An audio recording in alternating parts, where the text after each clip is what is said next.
was poor black, poor white. That was our neighborhood, you know?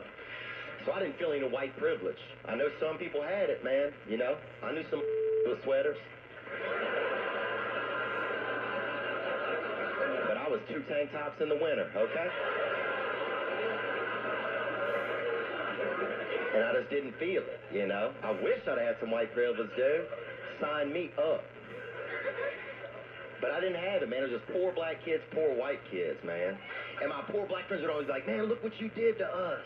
And I'm like, dude, do you think I would do all that to y'all and then move right next door, bro? Now, we gonna split this plum or not, dog? So the question is, what is that thing when you were a kid that you thought, man, if one day I have this, and now it's laughable because it's commonplace?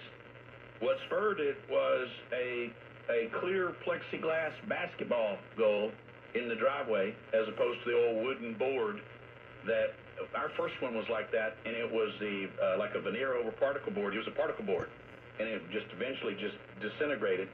The other one was getting your ice and your water from the refrigerator. Boy, that was a big deal.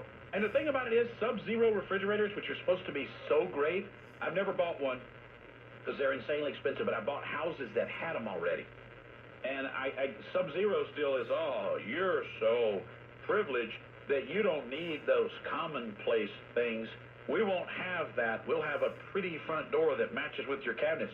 Yeah, but how am I supposed to get cold water, and how am I supposed to get ice? Oh, well, this really expensive refrigerator, you have to open the door and go down to the bottom, and they'll never be... That's like 1960, and I don't know why they can't do that. Whereas you get one of these South Korean refrigerators, we got one downstairs in our studios, that thing will make you a coffee. I mean, it does everything, and it didn't cost very much at all, relatively speaking. All right, so what was that thing for you? Karen was patiently waiting on hold, and Karen is 73. Hello, Karen. Hi, how are you? By the way, everyone over 70 moves to the front of the line today. Oh, yeah, I like that. Karen, first of all, before you tell me, how is your day going? Pretty good. About to make coffee, let the dog out. What kind of dog is it? It's a rescue. Someone abandoned her and her 3 puppies out in Rosenberg, and I went in there for a tiny little fluffy dog, and I saw this big old dog sticking her nose through the fence, and she had me at the first look. How come people she's our dog. We don't know. I will never understand that. Yeah, I know. I wish I could have taken all her puppies, but she's darling. She doesn't bark. She makes a crying sound. It's just precious. What's her name? So, Amber.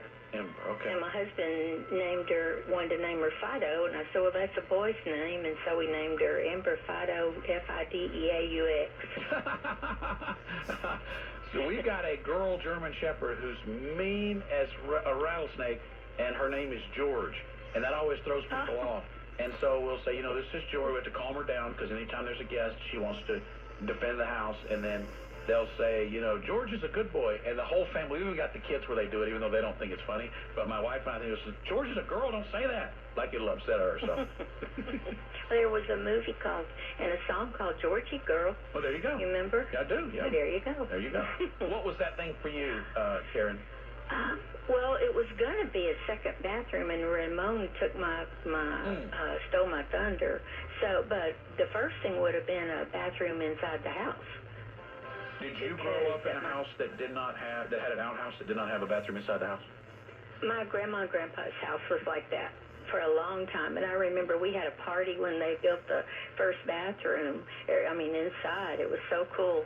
And then after that, we just put people in the toilet and turned them over. That was terrible. Rick Perry pushed him over. When Rick Perry was campaigning for president, he used to tell the story about his mother's house, and that there was an outhouse and that story. And I remember back at the time. Now he was running for president in 2012, but I remember thinking at the time, that's a story that it won't be long that there will no longer be a connection to people who remember that. They won't remember visiting that house. Yeah. Yeah, and it was true. My cousin Jeannie was in it, and I was the youngest of all the cousins, and they all said, oh, let's just push her over. And we got in trouble. We were in so much trouble. But anyway, it happened. So I just kind of did what all the rest of the cousins did. And my other thing I thought about while I was waiting was, I always thought people were rich when they got new clothes, because we always got hand-me-downs. Mm-hmm.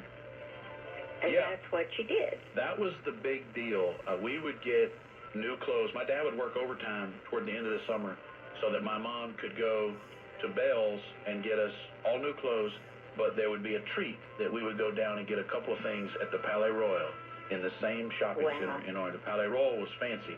Bell's was more practical. Yeah. You could get your 2-year-old Ocean Pacific, but it was still OP. You could get that at the Bell's, but we would get, and one year mine was a Coca-Cola sweatshirt.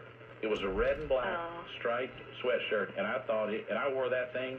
I wore it every day I could. Karen, I got about 30 seconds before I go to break. I want you to tell me one thing that you have planned today, one place you have to go, and a meeting, an appointment, anything that you have to do today.